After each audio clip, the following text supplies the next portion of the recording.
policy.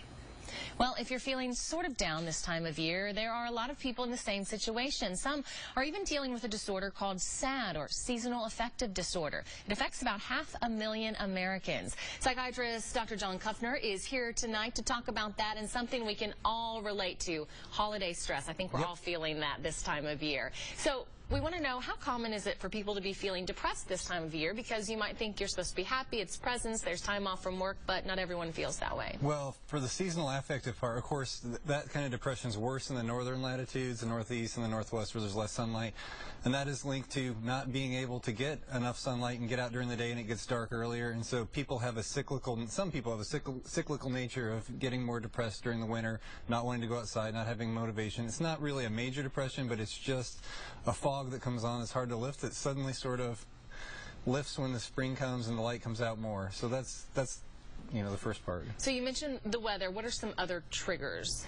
It's the amount of light you get. Okay. So, you know, the way that you treat this, if you notice that every single winter before Christmas, I mean, the holiday stresses are a second topic, but before, you know, after Thanksgiving around the time, when it starts to get dark early, like daylight savings, it starts getting dark about 5:30 at night. And if you've been inside working all day, you may not be exposed to much sunlight. Vitamin D is so you have to reset your internal clock, and you do that by getting outside in the sunlight.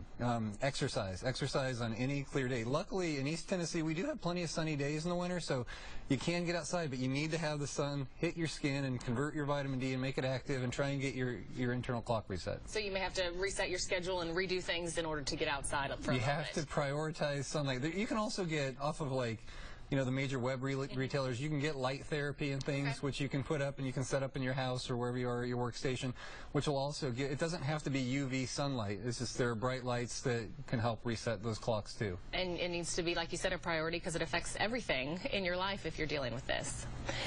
Okay, so let's talk about holiday stress then. How do you deal with that? Well, first of all, don't have unreasonable expectations. So we have New Year's resolutions coming up, which remind us of all of the resolutions we didn't complete from last year.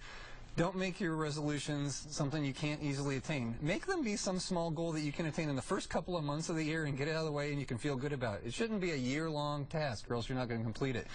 Also remember, this is artificial. We're putting on a show. A lot of people are going to have people in their homes. They're going to cook big dinners, and it is something that passes, but it's just like putting on a production that brings a lot of stress.